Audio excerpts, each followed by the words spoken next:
Rise of chemistry. Chemistry plays a central role in science and is often intertwined with other branches of science. Principles of chemistry are applicable in diverse areas such as weather patterns, functioning of brain and operation of a computer, production in chemical industries, manufacturing fertilizers, alkalis, acids, salts, dyes, polymers, drugs, soaps, detergents, metals, alloys, etc., including a new material. Chemistry contributes in a big way to the national economy. It also plays an important role in meeting human needs for food, healthcare products, and other material aimed at improving the quality of life. This is exemplified by the large-scale production of a variety of fertilizers, improved variety of pesticides and insecticides. Chemistry provides methods for the isolation of life-saving drugs from natural sources and makes possible synthesis of such drugs. Some of these drugs are cisplatin and Taxol, which are effective in cancer therapy. The drug AZT, that is azithromycin, is used for helping AIDS patients. Chemistry contributes to a large extent in the development and growth of a nation. With a better understanding of chemical principles, it has now become possible to design and synthesize new material having specific magnetic, electric, and optical properties. This has led to the production of superconducting ceramics, conducting polymers, optical fibers, etc. Chemistry has helped in establishing industries which manufacture utility goods like acids, alkalis, dyes, polymer materials, etc. These industries contribute in a big way to the economy of a nation and generate employment. In recent years, chemistry has helped in dealing with some of the pressing aspects of environmental degradation with a fair degree of success. Safer alternatives to environmentally hazardous refrigerants like CFCs, that is chlorofluorocarbons, responsible for ozone depletion in the stratosphere, have been successfully synthesized. However, many big environmental problems continue to be a matter of grave concern to the chemists. One such problem is the management of the greenhouse gases like methane, carbon dioxide, etc. Understanding of biochemical processes, use of enzymes for large-scale production of chemicals, and synthesis of new exotic material are some of the intellectual challenges for the future generation of chemists. A developing country like India needs talented and creative chemists for accepting such challenges. To be a good chemist and to accept such challenges, one needs to understand the basic concepts of chemistry, which begin with the concept of matter. Let us start with the nature of matter. Topic 1.2 Nature of Matter. You are already familiar with the term matter from your earlier classes. Anything which has mass and occupies space is called matter. Everything around us, for example book, pen, pencil, water, air, all living beings, etc. are composed of matter. You know that they have mass and they occupy space. Let us recall the characteristics of the states of matter which you learned in your previous classes. Subtopic 1.2.1 States of Matter. You are aware that matter can exist in three physical states, that is solid, liquid, and gas. The constituent particles of matter in these three states can be represented as shown in figure 1.1. Particles are held very close to each other in solids in an orderly fashion and there is not much freedom of movement. In liquids, the particles are close to each other but they can move around. However, in gases, the particles are far apart as compared to those present in solid or liquid states, and their movement is easy and fast. Because of such arrangement of particles, different states of matter exhibit the following characteristics. First, solids have definite volume and definite shape. Second, liquids have definite volume but do not have definite shape. They take the shape of the container in which they are placed. Third, gases have neither definite volume nor definite shape. They completely occupy the space in the container in which they are placed. These three states of matter are interconvertible by changing the conditions of temperature and pressure. On heating, a solid usually changes to a liquid, and the liquid on further heating changes to a gas or vapor. In the reverse process, a gas on cooling liquefies to the liquid, and the liquid on further cooling freezes to the solid. Subtopic 1.2.2 Classification of Matter. In class 9th chapter 2, you have learned that at the macroscopic or bulk level, matter can be classified as mixture or pure substance. These can be further subdivided as shown in figure 1.2. A mixture contains particles of two or more pure substances which may be present in it in any ratio. Hence, their composition is variable. Pure substances forming mixture are called its components. Many of the substances present around you are mixtures. For example, sugar solution in water, air, tea, etc. are all mixtures. A mixture may be homogeneous or heterogeneous. In a homogeneous mixture, the components completely mix with each other. This means particles of components of the mixture are uniformly distributed throughout the bulk of the mixture and its composition is uniform throughout. Sugar solution and air are the examples of homogeneous mixture.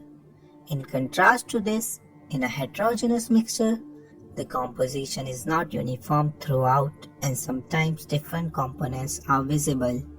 For example, mixtures of salt and sugar, grains and pulses along with some dirt, often some stone pieces, are heterogeneous mixture. You can think of many more examples of mixtures which you come across in the daily life.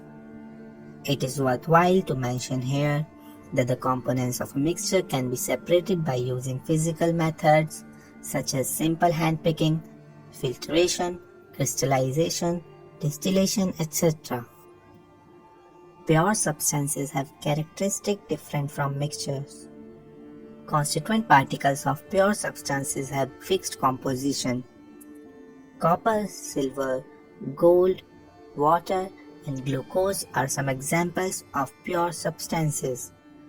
Glucose contains carbon, hydrogen, and oxygen in a fixed ratio, and its particles are of same composition. Hence, like all other pure substances, glucose has a fixed composition. Also, its constituents, that is carbon, hydrogen, and oxygen, cannot be separated by simple physical methods. Pure substances can further be classified into elements and compounds. Particles of an element consist of only one type of atoms. These particles may exist as atoms or molecules. You may be familiar with atoms and molecules from the previous classes. However, you will be studying about them in detail in Unit 2. Sodium, copper, silver, hydrogen, oxygen, etc. are some examples of elements. All atoms are of one type. However, the atoms of different elements are different in nature. Some elements such as sodium or copper contain atoms as their constituent particles, whereas in some others, the constituent particles are molecules, which are formed by two or more atoms.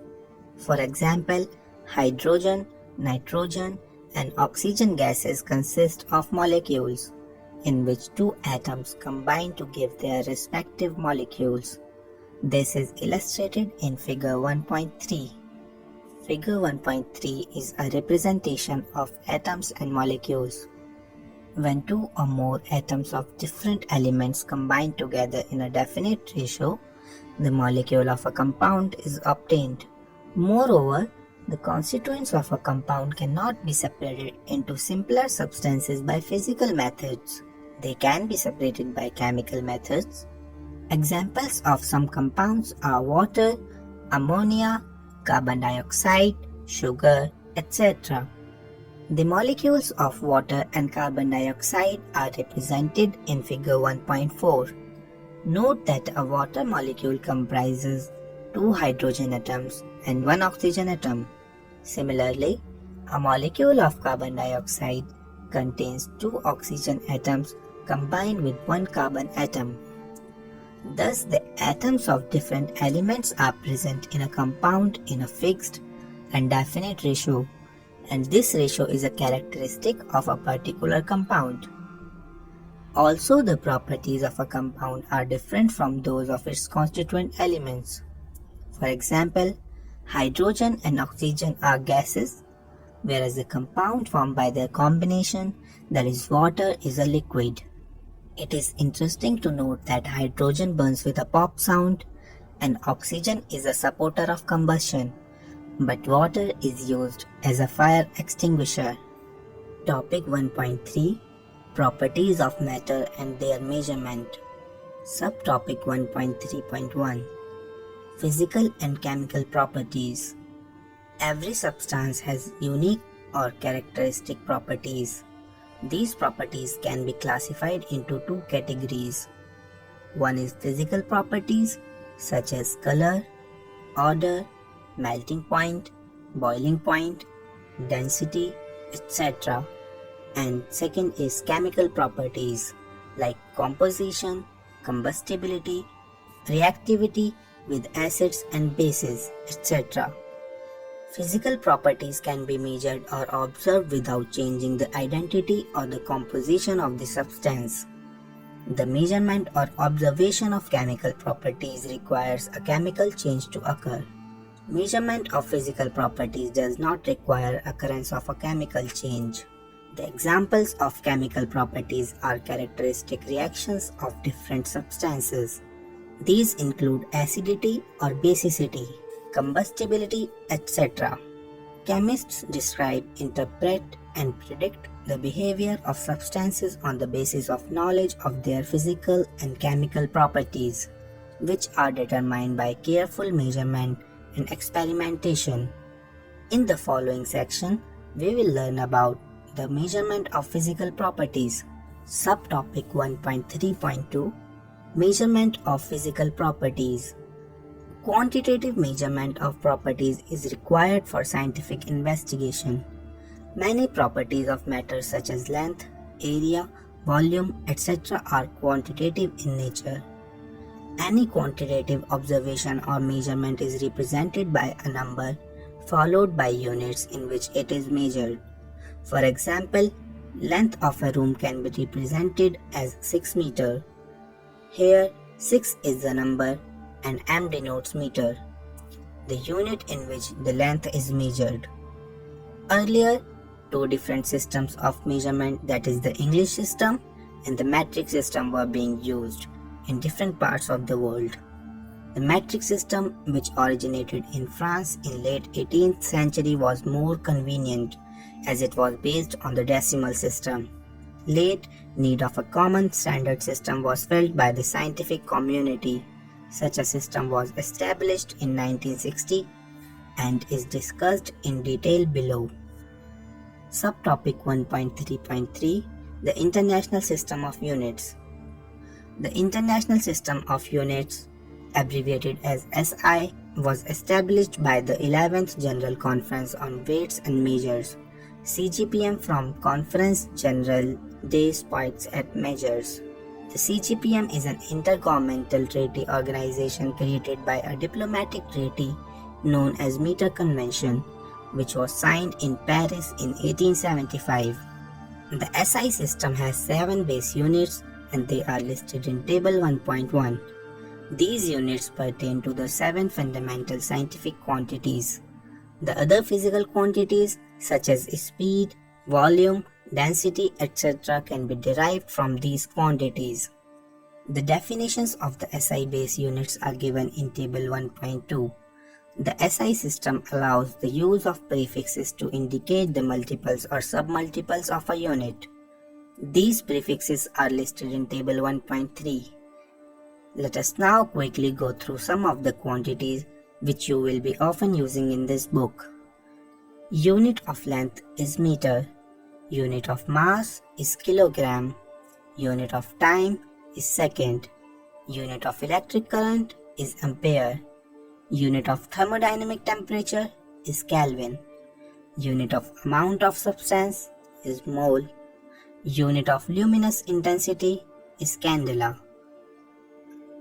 Subtopic 1.3.4 Mass and weight. Mass of a substance is the amount of matter present in it, while weight is the force exerted by gravity on an object. The mass of a substance is constant, whereas its weight may vary from one place to another due to change in gravity. You should be careful in using these terms.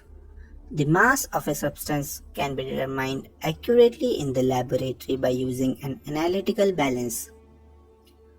The SI unit of mass as given in Table 1.1 is kilograms. However, its fraction named as gram, 1 kg is equal to 1000 grams, is used in laboratories due to the smaller amounts of chemicals used in chemical reactions. Subtopic 1.3.5 Volume. Volume is the amount of space occupied by a substance. It has the unit of length raised to power 3. So, in SI system, volume has units of meter cube. But again, in chemistry laboratories, smaller volumes are used. Hence, volume is often denoted in centimeter cube or decimeter cube units. A common unit, liter, which is not an SI unit, is used for measurement of volume of liquids. 1 liter is equals to 1000 ml and 1000 centimeter cube is equals to 1 decimeter cube. In the laboratory, the volume of liquids or solutions can be measured by graduated cylinder, burette, pipette, etc. A volumetric flask is used to prepare a known volume of a solution. These measuring devices are shown in Figure 1.7. Subtopic 1.3.6 Density. The two properties, mass and volume, discussed above are related as follows. Density is equals to mass upon volume. Density of a substance is its amount of mass per unit volume. So, SI units of density can be obtained as follows. SI unit of density is equals to SI unit of mass upon SI unit of volume is equals to kilograms per meter cube. This unit is quite large and a chemist often expresses density in gram per centimeter cube, whereas mass is expressed in gram and volume is expressed in centimeter cube. Density of a substance tells us about how closely its particles are packed. If density is more, it means particles are more closely packed. Subtopic 1.3.7 Temperature. There are three common scales to measure temperature: degree Celsius, degree Fahrenheit, and Kelvin. Here, K is the SI unit. The thermometers based on these scales are shown in Figure 1.8. Generally, the thermometer with Celsius scale are calibrated from 0 degrees to 100 degrees Celsius, where these two temperatures are the freezing point and the boiling point of water, respectively. The Fahrenheit scale is represented between 32 degrees and 212 degrees. The temperatures on two scales are related to each other by the following relationship. Degree Fahrenheit is equals to 9 by 5 degrees Celsius plus 32. The Kelvin scale is related to Celsius scale as follows. Kelvin is equal to degree Celsius plus 273.15. It is interesting to note that temperature below 0 degrees Celsius, that is negative values, are possible in Celsius scale, but in Kelvin scale, negative temperature is not possible.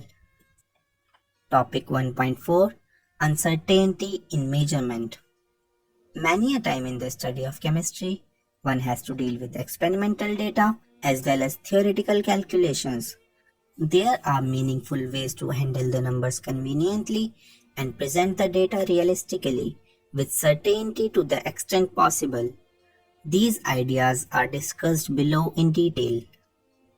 Subtopic 1.4.